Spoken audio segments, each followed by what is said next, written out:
Toolbelt.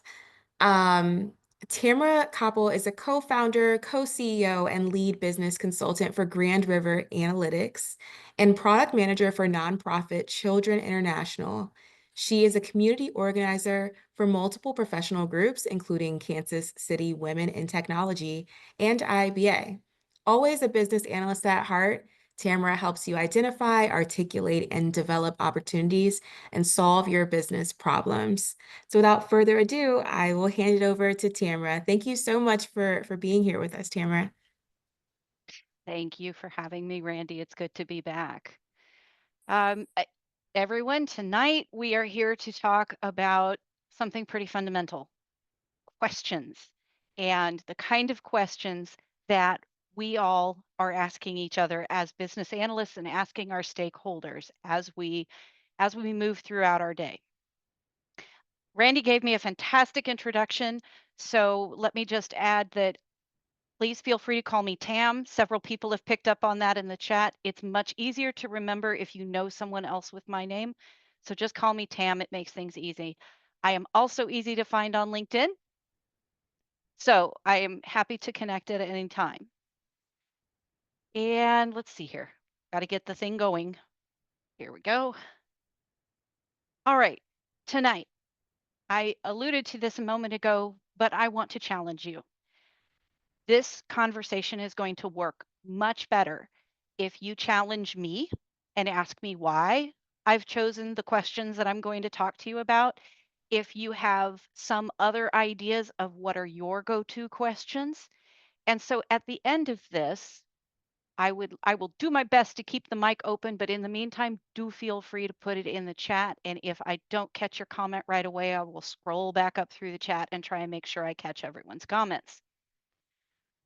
All that said, my challenge to you is this. As I'm talking, think about what your go-to questions are as a business analyst and what you always seem to get good answers from. And then see if that matches my list. And if it doesn't, I'm super interested to hear what your questions are. All right? So here we go. I've been doing this now since about 2002. And I have come to the realization in the last year or so that I get much better results with a standard set of questions that I always begin with. And I thought, that's great. Every business analyst starts a project probably with the same half dozen questions or so. Why, what's different? What do I need? What am I going to do that's different? And then as I really reflected on that, it occurred to me that the reason that we use these questions at the beginning of a project is because they are fundamentally useful. And they're like primary colors plus black and white. You know that first thing you get taught in kindergarten, red, blue, red, blue, and yellow. And anytime you mix those three colors, you can get any other color of the rainbow, especially if you add black or white to it. So these questions, as I was reflecting on them, turn out to be my primary colors because I can mix and match them, add or subtract nuance to it, and get additional information. And the more I tease that question and the more times I rephrase that question, the better the answers become. So that's why I chose these. So let's dive into this. Question number one, no surprise. What are we solving for? The first time you ask this question, this is just, okay, what project did I just get assigned to, right? But I like coming back to this question over and over and over again, not just during the project initiation phase, which is where you'd normally expect it to be, but every single time I have a new user story come up or someone is saying to me, this is broken, it doesn't let me do X, right? Is it really broken? What were you actually trying to do when this thing happened that you think is broken? Um, it also works really well in the middle of a project. When you have someone come up to you and say, we need to do this additional thing. You know what those scope creeps are like. So when a new task gets inserted into the project, we want to ask this question again. But it's not just about the question, it's also about the kind of answer that I get. So for me, the trick is there are regardless of the project, regardless of who I'm talking to, there's always some characteristics of a good answer. So let's talk about that for a second.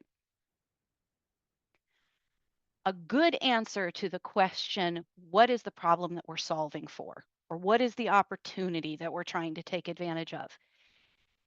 Is the answer to this question grounded with some context? Does the person who's giving me this information understand where this came from?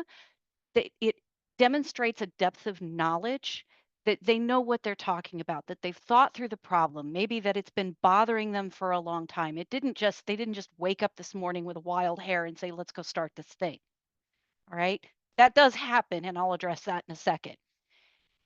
It also demonstrates that there's some kind of a self-awareness of what the individual actually knows and doesn't know about the situation. So maybe they know, for example, that they need to increase sales. I'm going to use a different example. Let's just say I know that I need a customer to sit on my e-commerce website for another 15 seconds because my research shows that that extra 15 seconds is often the make or break difference between a sale or not a sale, right? When that gets shared with me, I understand that the problem is we're trying to make a sale. We're trying to increase sales. I can also gather from that that there's been some research done into it. Now I'm going to go back and I'm going to question that research and read up on all the documentation later, right? For now, I know that there's been some thought into it. And then as I'm continuing through this conversation with them, I understand that my stakeholder has actually got some real legitimate pain that they need help with. And they may not be able to articulate all of it, but I can see that they've been churning on it for a while. You can equally tell when someone woke up that morning and they just decided, oh, I need the button to be blue because they haven't really put any thought into it. Or bonus, the project manager comes and says, Chunk, here's a new project. Well, where did this come from? I don't know. The boss just said, get this done by end of this quarter, right? It feels arbitrary and it feels random. When I get those kind of arbitrary examples or requests, I'm also going to be looking for specific examples. What were you doing when this happened? What were you trying to do when this happened? What was the account that you were working with that seemed to have this problem? What are its characteristics? Do you have a screenshot that shows the error message that you got? Um, what kind of data have you collected? Really depends on the situation, but any of that, if they can give you any additional information, that shows they've done a piece of their homework, which is another really big thing to me is that stakeholders have done their homework and they know why they're asking what they're asking. And Randy, I have completely lost visualization of the chat here. So would you please keep me honest? And if anybody has chimed in, just Absolutely. thank you. And then next, finally, in this person knows who the actors are in this story. Yes, I have a problem. I'm going to use a problem from work. This child has left our program because their family moved out of the area, but they're still sponsored. There's got to be a problem here. Well, okay, yeah, I completely agree. Something is amiss. That shouldn't be happening. However, who's the child? Let's go back and look at the history of this account. And when I am looking at these answers to these questions, I'm looking to see where the touch points are. Well, care team called us because they noticed this, or this letter was supposed to go to the print vendor, but now the sponsor is calling us saying they never got it. Let's find out what happened. So have some awareness of the steps in the process and who else is involved and who touches that. Does that make sense to everybody? Dumb question. I can't see your faces. I'm staring at a web camera. But be that as it may, That's the caliber of a response that I'm asking. Thank you. Appreciate the thumbs up. So, if I'm not getting that kind of information, I can go back to the Babok or any of the textbooks and I can find lots of ways to tease out more information. I can set up these meetings, I can do individual one on ones, I can use a business model canvas, I can do a current and future state analysis, which I like to call a gap analysis. I can do root cause. I don't know about you, but I do a lot of day to day firefighting in addition to road mapping and features and all the new stuff. So I don't get the luxury of being just a feature analyst. I also have to figure out why stuff is broken. Context diagrams. If I start, doodling out, okay, well, help me understand where was this before? What happened before it got to this state? What's happening now? What would happen next in this? How is this related to that? Right? It helps me to begin to form a picture in my mind. It also helps my stakeholders to start to form that picture in their minds because they don't always have it. They've got some vague idea of what needs to happen and they know exactly what their day-to-day life looks like, what their process might look like, but they don't know how to articulate that exactly to someone else, which is why we analysts don't stop with, well, just what are we solving for? You will often see the five whys brought out, trotted out like those are the be all end all set of questions. I actually hate the five whys because it really does sound like a toddler to me. They're useful. I'm not I'm not knocking them. It's just not my present. It's not my preference. I like to use other techniques to tease out information. So that's question one. What is the problem that we're solving? The second one is a variation on what does this do for us? And this is a why question, but it goes specifically to what's the benefit that we are getting? What is the outcome that we are expecting to have happen from this? And then more importantly, where does this fit in the grand scheme of things with our organization? How does this help achieve our strategic goals this year? Because if we need this funding, I need to understand how I tie this back directly to something that the CEO cares about, right?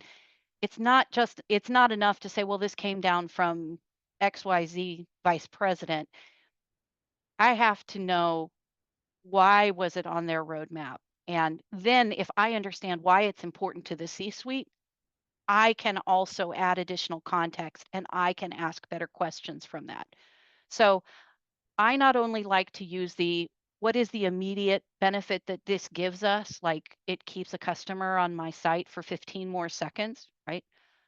But it may be that we are overall trying to retain more regular customers.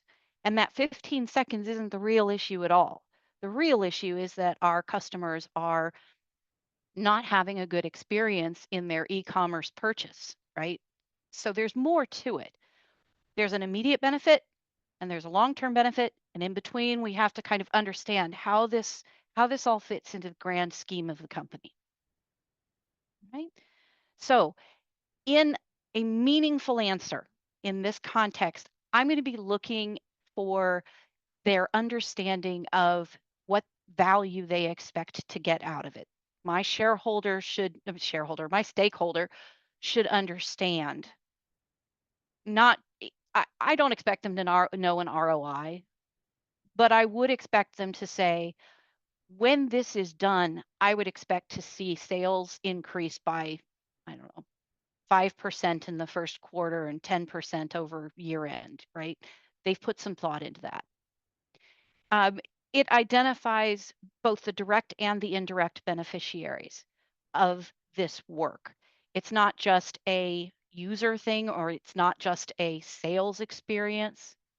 It also benefits all these other departments that might have some touch point. So I'm never going to know what those specifics are, which is why I'm being deliberately vague about this, because I have to hear what they say first and then pick a thread and ask another question about that thread that I didn't understand, and then ask another question, and then ask another question. So a meaningful answer gives me material to work with. It's not the end, it gives me clues as to what to ask next. It hints or explicitly states, if they have that information, how success is measured. You're lucky if it says, hey, I'm going to use sponsor retention. We need to increase our sponsor retention by 10%. Okay, well, first that means you have to understand what sponsor retention means in the context of a nonprofit, right? But having said that, at least they have a number. Okay, well, what is today's number and what's today's retention rate? How many more people do we need to get to meet that goal? Now I have numbers that I can work with, and now I have the beginnings of metrics, right? Metrics is what we're going for. So, a meaningful answer in this context is going to say that they understand how this is going to benefit them. Okay. Now, if you're not getting that kind of meaningful answer out of them, there are still things that you can do. You can do value modeling. You can do, the strengths, weaknesses, opportunities, threats analysis.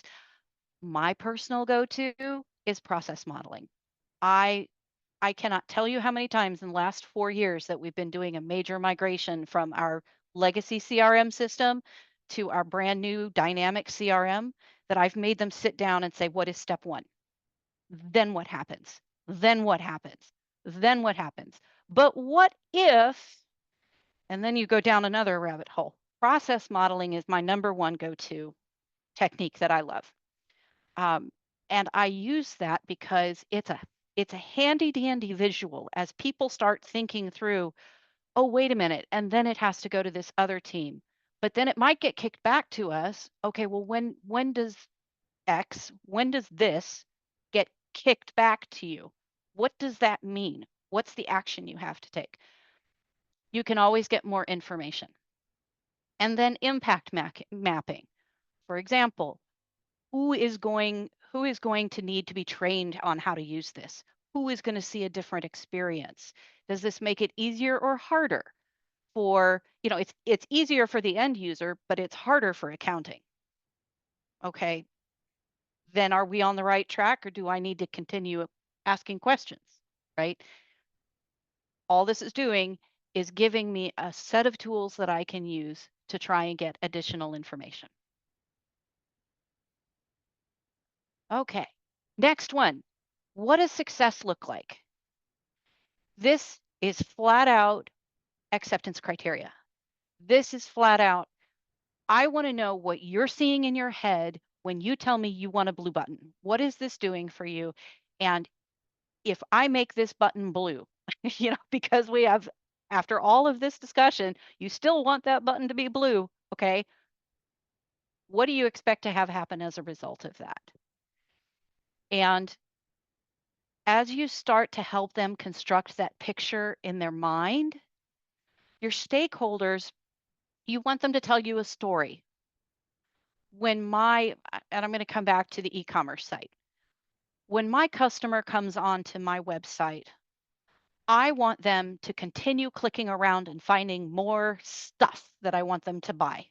This is me on Amazon. I want to click here and I want them to click there and I want them to keep adding things to their cart until they can't stand it anymore. And I want them to stay there and then I want them to click that button and I want them to just buy now. That's why I want you to put this one click buy now button here instead of just go to another cart, right? But they have constructed a story of what that user is doing in front of their computer during that. If they don't have that movie playing in their head, you want them to start imagining it. Guide them through that process. Well, if this was you, how would you be doing this? Well, how would your mother-in-law be doing this? How would your kid's high school coach be doing this? Give them the personas that we use ourselves when we are managing and trying to imagine who's going to be using this and make them think it through. Make them reveal to you the movie that's going on in their head, right? And if the movie isn't going in their head yet, you want them to be making it up, to be understanding it. Because what will happen is, yes, they can make up a bunch of stuff, but they'll also realize there's a piece of this that they don't know or a piece of it that they don't understand. And if they realize in the process of explaining to you what this all does, then you have an opportunity to go back and say, well, what if we just, I don't know, let's just say logged mouse clicks for, I don't know, the next 2 days. Let's just see what happens. What's our baseline here? And use that as information to kind of feed that story. And then they realize, yes, this movie is forming in my head in the way that I really thought that it should, or no, I need to take this in a different direction. You're collaboratively discussing with your stakeholders what they're actually thinking is going to happen in their heads, and you're just trying to understand it by helping ask better questions over and over.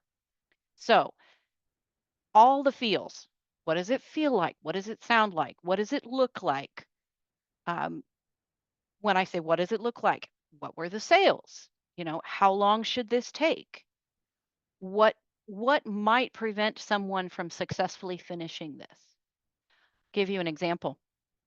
We are in a process right now where on a daily basis, agencies in 10 different countries are uploading children's photos, basically an identification photo, into our new system, right?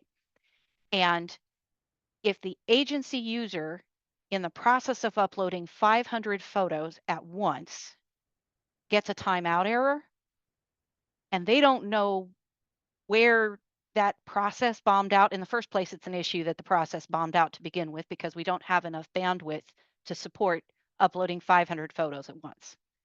So we got to fix that problem. Number two, if it doesn't give them some kind of an error message to say, we successfully loaded up through photo number 279, right? Please begin again with X.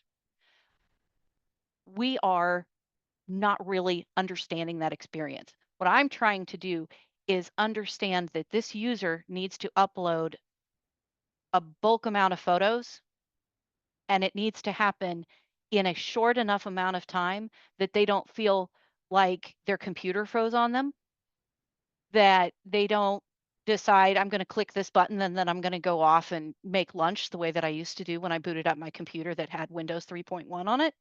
Anybody that old? Nah, y'all are young. I'm just the one that's old. So this is what we're trying to do. Imagine what that experience looks like. Okay, so a meaningful answer shows again that they've put some thought into it. They're thinking through that movie in their head and they're describing the sequence of events to you, and the more they talk about it, they being our stakeholders, the more they talk about it, the better it gets, the clearer the picture is. There's an awareness of a self-awareness of others' expectations. It's not just this is what I expect as the person who's initiated this project, but this is what my user expects. And this is what their boss expects, or this is what the CEO expects. Everybody's got an expectation of what happens with this, but they're all coming from different perspectives, so none of them are going to be alike, right? But somehow your solution has to be compatible with all of them. Is it realistic? Have they constructed something that is pie in the sky in their head? And do we need to do some expectation management? I almost never flat out say no, even though I'm empowered to do so if I need to as a product owner. But I have recently been in a situation where I said, slow down, not yet. Absolutely, we will do this, but we don't have enough time left to accomplish X in the time that we have left. So let's put this into the next program increment. That's our next 3-week or 3-month planning period. Let's put this into the next program increment and plan for it then. Yes, we will absolutely address this. just not yet. We need a little more breathing room. I've developed a relationship with both my business owners and with my dev team over the last 6 years that I've been at Children International. And I'm telling you that building that relationship with them gives you absolutely the most amount of goodwill if you need to say, not yet or not now. And if you just start throwing it out there without having built that relationship with them, it's a lot steeper hill to climb. And then the last thing is the leading and lagging indicators. How do we know that things are really working well, and what would we expect to have happen maybe later down the road as a cumulative benefit or as a long-term benefit from whatever it is that we're trying to accomplish. Now, again, if you're still trying to tease out more detail to this, what does success look like? We're doing that visualization. We can sit down and do a baseline. I'm going to use this example of child photos. Okay, so questions that I've actually asked in the last 3 weeks. How many agencies are going to be uploading photos at the same time? How many of them have access to broadband versus they're using cellular data, for example? And some of the countries that we work with, they don't have reliable internet access. Ecuador, for example, has been going through a uh, government enforced uh, electricity blackouts for months because of a drought that was drawing down their hydroelectric power. So it's a real thing I have to think about. I'm thinking about, okay, how many uploads or how many photos is a single user uploading at any given time? What kind of computer are they using? How much how much memory does it have, right? Now, once I know that, some of those answers I'm just going to stockpile back, and later I'm going to know that the next time I need to do a project that involves Ecuador, that these are their, I'm going to call them mm, technical and non-functional type of requirements that I need to make sure that whatever solution we build fits the equipment that they have at their agency with their internet connection, right? I can reuse that information over and over again. Um, Baselining, metrics and KPI identification. KPI, metrics and KPI is just such a intimidating term to me. If you just say that out of the blue, who knows? Who knows what your metrics are going to be, right? But if you're talking to your stakeholders, the whole idea of metrics is just understanding what's important to them because they're going to be measuring I am I am happy that I only am spending, that uploading my these child photos is only taking me, I don't know, let's say 90 seconds for 500 photos versus um, the 15 minutes it was previously taking, right? Or the timeout issue. There is a there is a perceptive, or I'm searching for the word. There is a perception of benefit here that you can speak to. Eventually, yeah, you'd like to come up with some numbers for that. But I'm going to honestly tell you, if I've surprised and delighted my my stakeholders and their users, that's good enough for me. I want to hear surprise and delight. And surprise and delight means, oh my gosh, Tamara, they are loving this new tool. They have so many suggestions for how we could improve it. I want that kind of feedback. So I'm going to be less concerned about it took us 16.5 seconds to load up 75 photos. Who cares? They're happy. They're happy. That's what we want, right? So, balanced scorecard, stakeholder maps, identifying who cares about this and at what level, who might be negatively influencing this, who do we need to convince to come along, and prototyping, which I misspelled. Okay, lovely. Let me tell you something. As far as stakeholders and those resistors, I am a hard person to convince. I am one of those I've recently come to realize as my director has been upending my apple cart and rearranging my backlog and telling me that things were going to be done differently because executive management needed to have it a different way. And I had to go, right? I went back to her time and time again and said, you haven't explained to me why this is necessary yet. I get that I've already lost the argument. I get that you're already going to do this, but I have to understand why. Now, the good news is, once you finally convince me, I am going to be your strongest ally. I'm going to be your advocate and I'm going to be your champion for it. I will maybe one of the last, but I will be your strongest ally. So now I'm trying to think about that in terms of other people.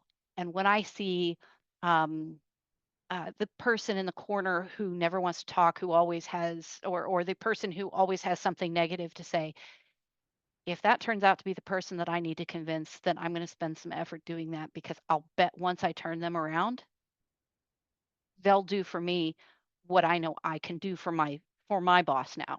And yes, I am going along and she's rearranged rearranged my cheese. I'm getting used to it, but that's life, right? Okay, next question. Who else needs to be part of this conversation? This is your basic stakeholder question, right? Here's why I'm not stopping with a RACI or with a stakeholder map. There's always someone else. I cannot begin to tell you how many times we've gotten all the way to the end of a process when someone finally mentioned, oh yeah, and by the way, Jenna's probably going to want to test this.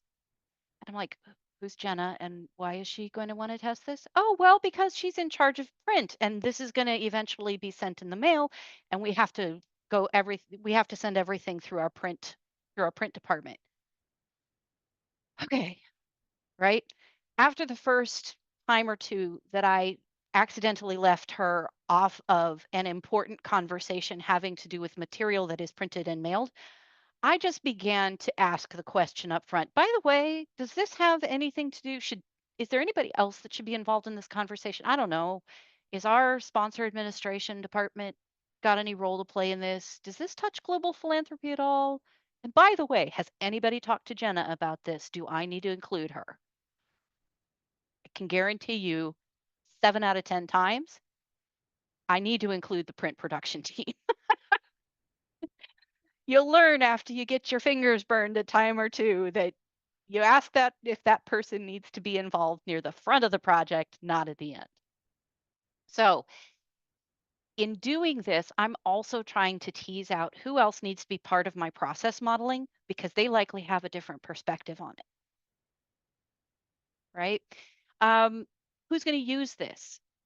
In in my world, there is a layer of management between me and my agencies and my agency users. And even if there wasn't a layer, there's a there's a language problem. There's a language barrier.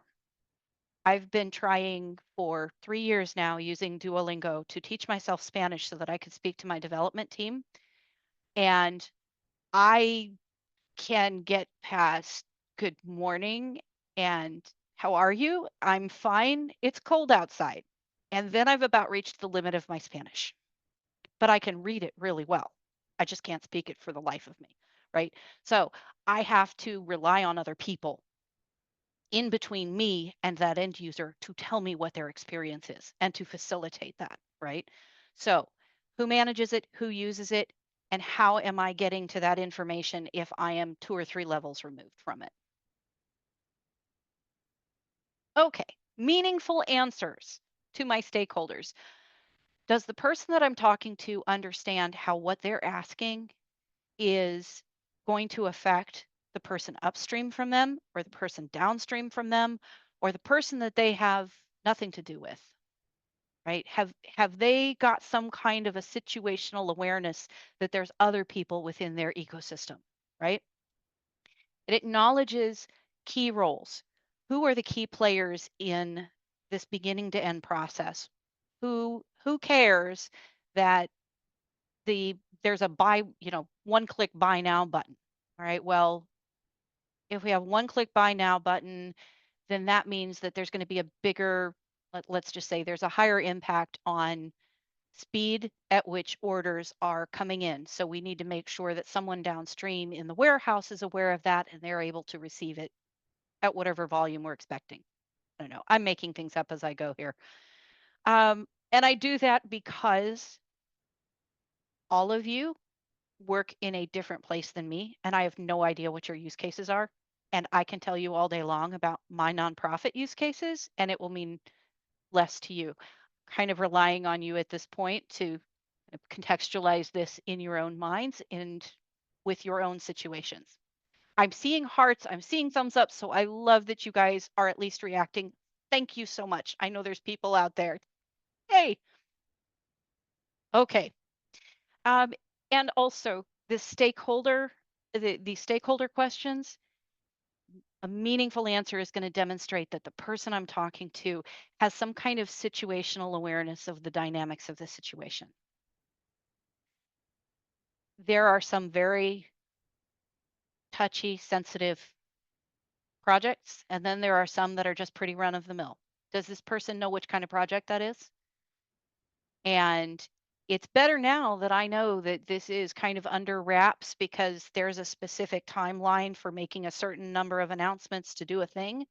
And if I open my mouth too early and start asking questions, I'm going to set off a whole lot of alarm bells that nobody wanted set off, right?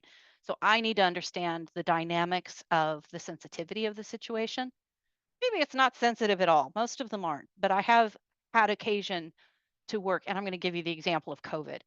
Very early in the pandemic, I was asked to work with our executive management team on our COVID response. And in those early days of the pandemic, up to that point, we had been sending handwritten letters back and forth. I mean, sponsors at that time, this is 2019, sponsors were still mailing paper paper letters back and forth to their kids. Why? Because a lot of our kids in poverty don't have internet. They're handwriting letters, right? And we were packing them up in a FedEx package and we were sending them to Kansas City to be redistributed out by US Postal Service, which is far more reliable than any of our agencies' local postal mechanisms, by the way.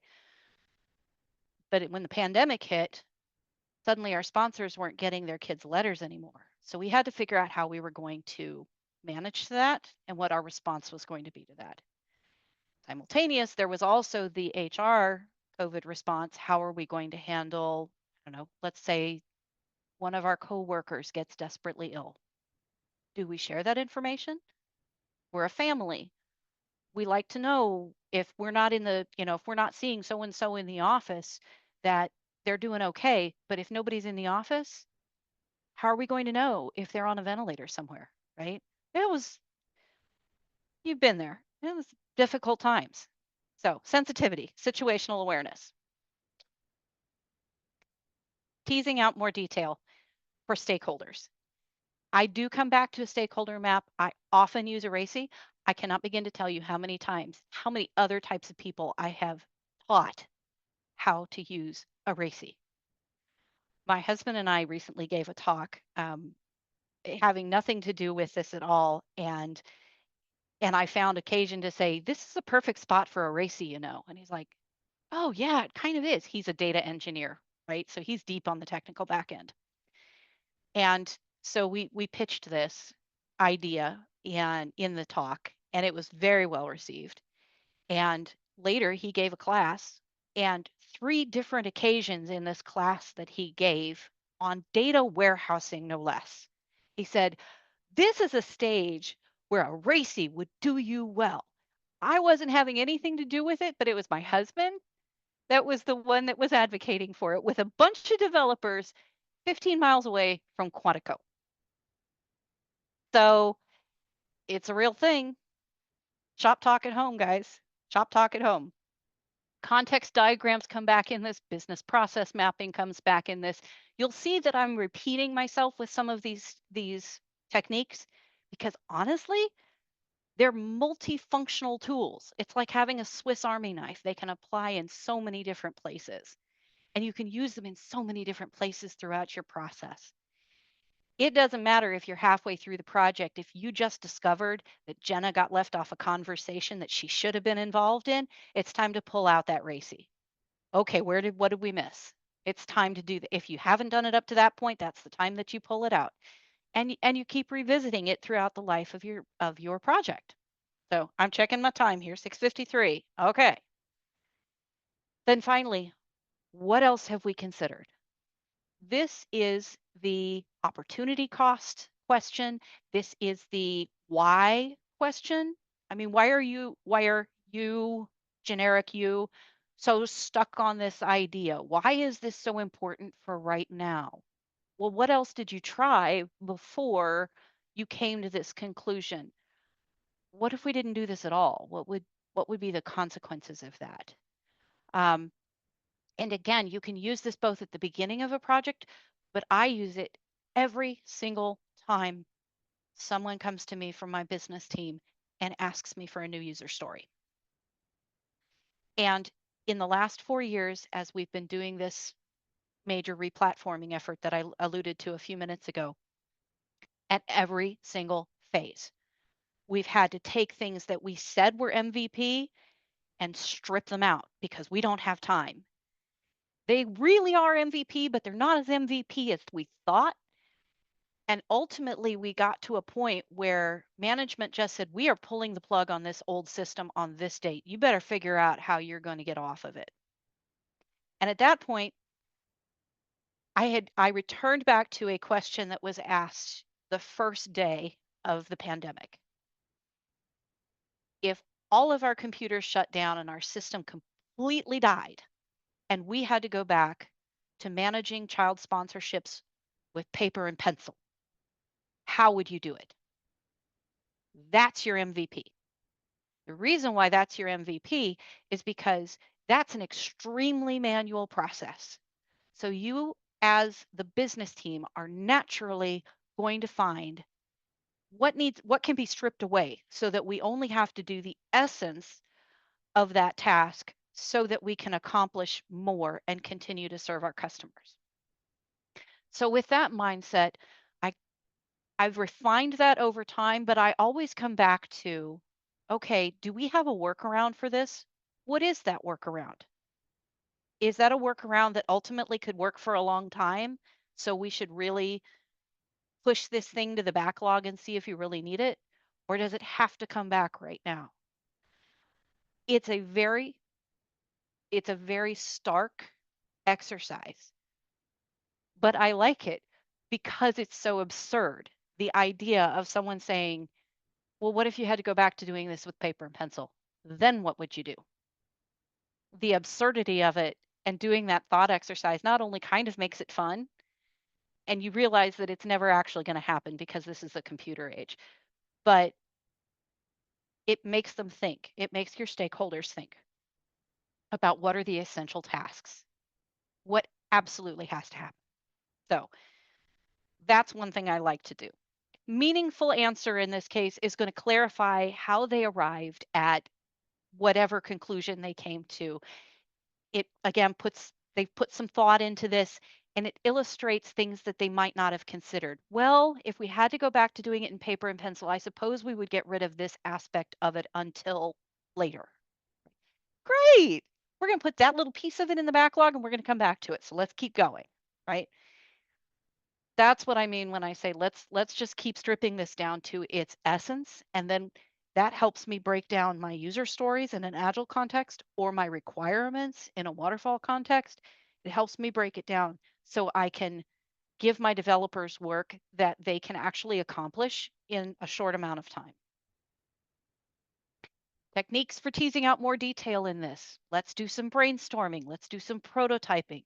Let's talk about the lessons learned the last time we had an air conditioner go out in the server room, which happened last November. And everyone panicked because we thought we might actually have to go back to paper and pencil for about 12 hours. Didn't. This is good. But yes. So Bring those techniques back again to keep teasing out additional detail. Now, these actually, I think that's a duplicate here. So I'm coming back to this. What are we solving for? Is the first question. And any variation on that. Second, what does this do for us? What's our return on investment? How is this going to help us? How does this help us with our strategic goals? Number three, what does success look like? We're not necessarily, yes, I'm thinking of acceptance criteria, right? But I'm also going past that and thinking, what does it look like when they're happy? What is happening when they're happy? What are they experiencing? What are they seeing? How are they feeling? How do I get there? Because my goal is always going to be surprise and delight. And yes, it is hard to get to surprise and delight. But if you don't shoot for the stars, well, you're definitely going to fall short. How's that saying go? Shoot for the stars. Even if you miss it, you might land on the moon. It's cliched, but it works. So, who else should be part of this conversation? Always a stakeholder question. Always keep asking who else needs to be part of this. And then, what if we didn't? Or what if we tried something else? Or what else have you done? How else have you tried to solve this problem? So, these are the five that I always come back to. That's not to say those are the only good questions there are. There are super many questions out there. These are just the five that I find always give me the best basis for getting meaningful answers that help me understand where to go next. And I'm seeing a couple of notifications, but I haven't had the Q&A. Oh, okay. I think it's Q&A. Yes, it Okay. is. Wonderful. And just to make sure, I'm going to come back to this part. And yes, I will answer our anonymous attendees because that's how your name shows up in my Q&A. I will answer that question and any others that you have in chat. And in the meantime, I want to ask you, what question did you think was going to be on this talk that you didn't see and why? So, what's one of and then ask, what's one of your always I always ask this question. Okay? So you be thinking about that for just a minute. The question in the Q&A is, as a developer who has just started talking on business analysis responsibilities, what would be the best advice you could offer for someone transitioning into both roles, especially in terms of gathering and analyzing requirements effectively? Thanks in advance. Oh, congratulations. Welcome to the dark side. Um, as a developer, understanding business context is absolutely critical. So focus on understanding what the business context is. I have heard other developers tell me that they immediately jump into a technical solution. They immediately jump into the tech and how am I going to, is this going to be a PCF controller? Is this going to be an XRM thing? Or is this going to be I don't know, all of the alphabet soup that developers use. Your business stakeholders don't understand any of that. So the important thing is to break it down in a way that the business stakeholders understand and be listening for what they're actually asking for. You can worry about technically how to solve that problem later. It's about understanding what their need is and what they're trying to do. So, and if you want to talk more about that afterwards, hit me up on LinkedIn because I'll be glad to have a longer conversation. I'm married to a data engineer, so we've been talking shop for 30 years. This is kind of normal for me. All right. And I am going to stop sharing here as soon as I can find my controls again so that I can see people and I can see your comments in the chat. Okay. Brian says, what is the value proposition? I love that. What is the value proposition? So, Brian, tell me how you see that differently than what are we getting out of this? What does this do for us? And oh, I guess I kind of have to take you off of mute. One second here. We'll find you. Brian, there you are. Brian, you are allowed to talk. Oh,